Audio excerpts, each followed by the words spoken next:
I think Oklahoma City is about to have the greatest single regular season we've ever seen. And I understand what that means. I understand how many wins that's going to take.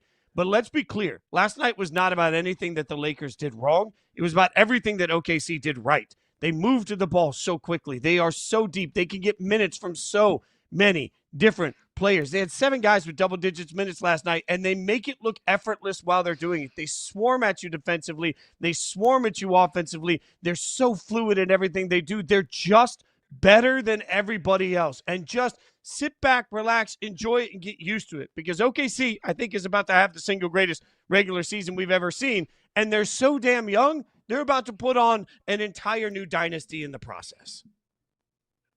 10 guys with double-digit minutes last night. And you have almost 50 points off the bench. I mean, that kind of depth up and down the lineup is terrifying.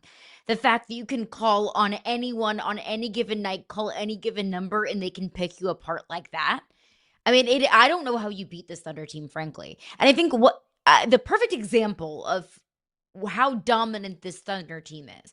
We've been talking for how many weeks about how are the Lakers better off without LeBron? Do the Lakers even need LeBron? Should the Lakers entertain trading LeBron?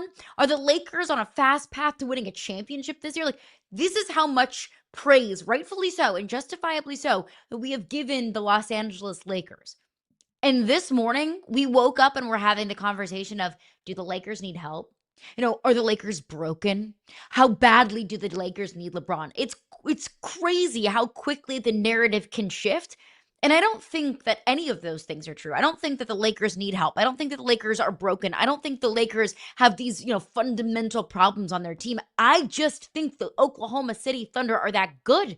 So instead of looking at, how the Lakers are broken, I think that we should then turn the narrative and talk about how great the Oklahoma City Thunder are. They can turn you over. They're capitalizing on turnovers.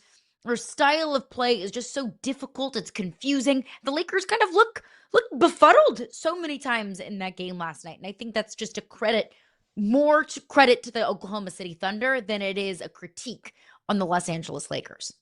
It's such a strong point because what so many people are going to do today is talk about the Lakers side of it, which, of course, we will get to. But the reality of this is not a Lakers conversation right now. In this instant, this is an Oklahoma City conversation because they are that much better than everybody else. And the old adage of like lions don't concern themselves with sheep. I kept watching this last night thinking, Oklahoma City's Lions. And the one argument you can make over the last couple of years is, well, they got to get that playoff experience. They got to get through a tough series. Playoff basketball is different than regular season basketball. All the things, all the cliches we throw out, I think cliches exist for a reason. But OKC did all that last year. So now what you have is a battle-tested team that knows how to win through a tough playoff series that comes into this season with every reason to maybe be distracted, every reason to maybe sort of throttle things back. And instead, the biggest critique we can make on Oklahoma City right now is in the beginning, they needed too much time to put opponents away. The overtime in a couple of games didn't look quite right in winning over and over and over again. I don't know how you beat the depth. And that's the thing that, like, every single offseason we become obsessed with which star is signing with which team because that's going to give them the big three. The big three doesn't matter. The modern NBA is not about the big three. The modern NBA is about, the Big Ten?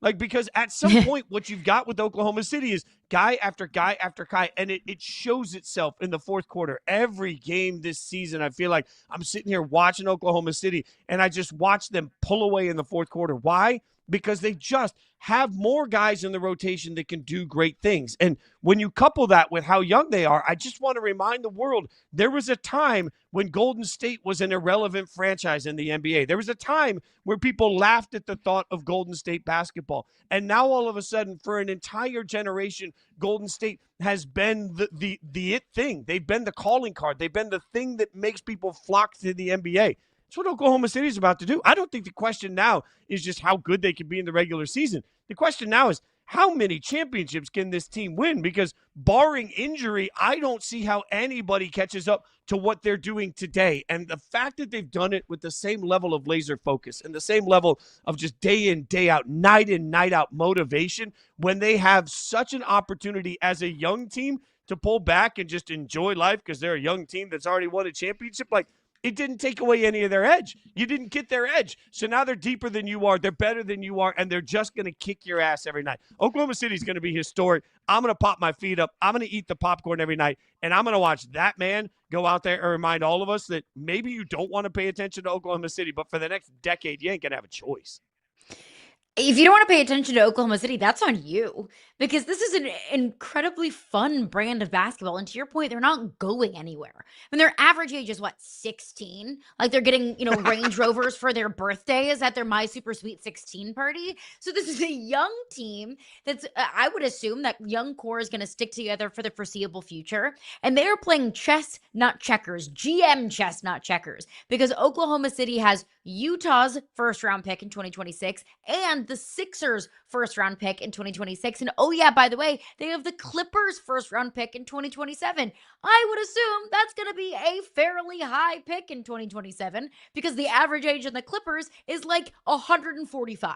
So this Thunder team, they're excellent. They look like the best team in the NBA. And I always like to pump the brakes on making any sort of big and bold predictions when it's November 13th and we have a whole lot of basketball left to be played, especially in a Western Conference that is so deep and that we have, how many, 6, 7 teams in the West potentially that we feel like could legitimately make a run in the postseason. But I feel like this is an exception that I can say that I think the Thunder, I can signed, sealed, delivered on November 13th, this team is going to the Western Conference Finals.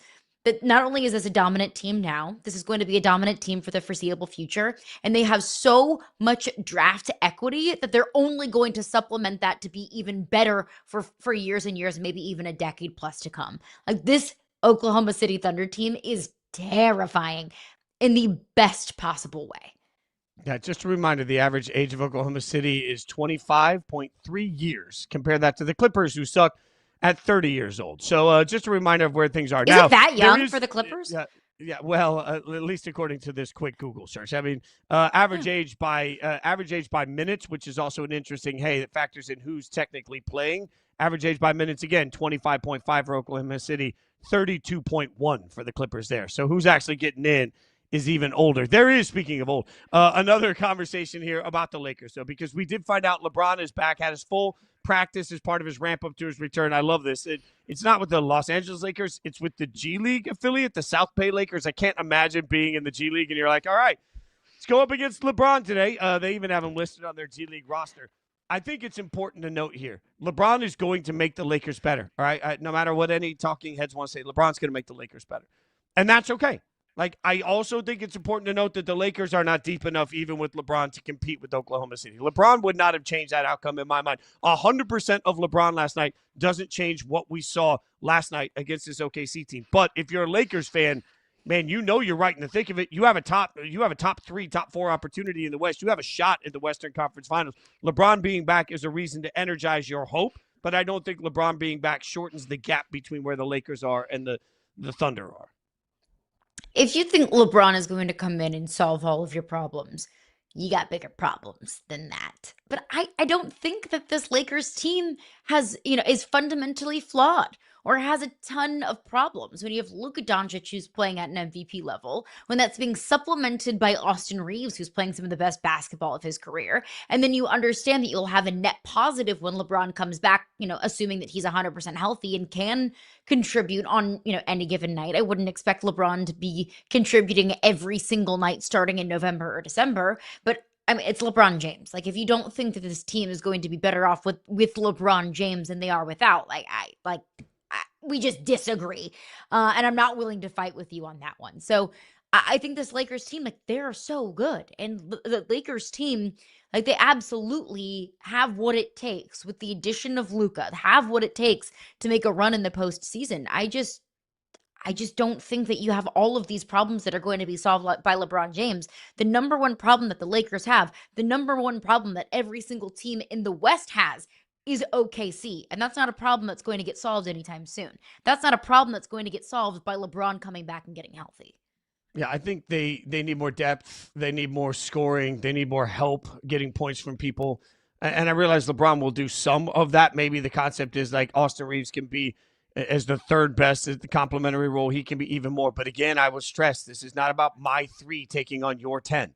That is just not a way that teams win in the NBA anymore. If you walk into the gym and you're taking on a team that's 10 wide and they're 10 wide with greatness, and you got 3 people taking them on and then 2 scrubs, it ain't going to work for you. So we'll keep all eyes on it, but kudos to Oklahoma City. I know a lot of conversation about the Lakers. Kudos to Oklahoma City for reminding us just how good they are.